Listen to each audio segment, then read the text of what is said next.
Assalamualaikum warahmatullahi wabarakatuh. Nama saya Rafano Rizky dari kelas 01 SDMP 008. NIM saya 2010 1060 1219. Di sini saya akan menjelaskan tentang adjective clause. Pastinya kamu sudah kenal dengan istilah adjective. Adjective merupakan kata lain dari kata sifat dalam bahasa Inggris. Namun, bagaimana adjective clause?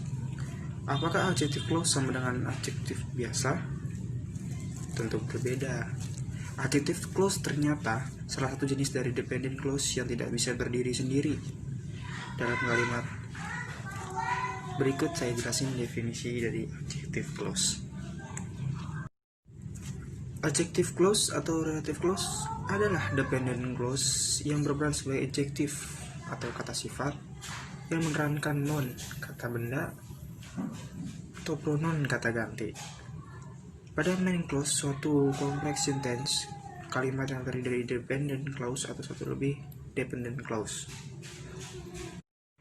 Adjective clause juga harus digabungkan dengan relative pronoun dan relative adverb yang terdiri dari that, where, when, who, whom, whose, which.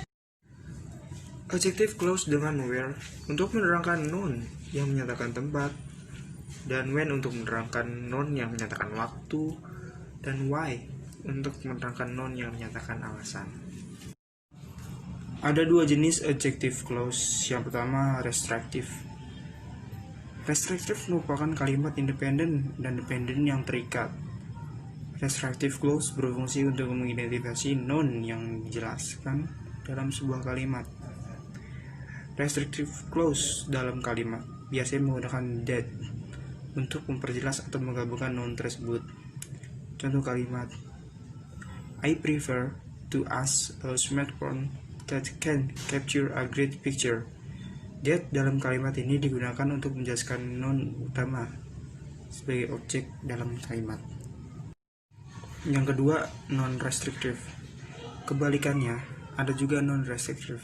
Sebenarnya, keberadaan non-restrictive ini tidak terlalu diperlukan karena hanya sebagai informasi tambahan dalam menjelaskan noun utama dalam objek. Non-restrictive biasanya menggunakan tanda koma untuk mendahului relative pronoun.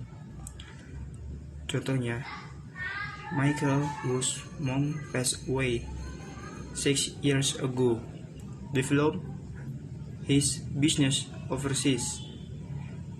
Keterangan whose mom passed away 6 years ago tidak mempengaruhi keseluruhan arti dari kalimat di atas. Jika keterangan tersebut tidak adakan, kalimat masih tetap bisa berdiri dan dipahami seutuhnya. Contoh kalimat adjective clause sederhana. Yang pertama, memakai who, yaitu people who are smart follow the rules. Yang kedua, menggunakan when. I can remember the time when cell phones did not exist. Yang ketiga, ada whose. Charlie has a friend whose daughter lives in Singapore. Cukup sekian dari saya. Mohon maaf bila ada salah-salah kata atau penyebutan. Saya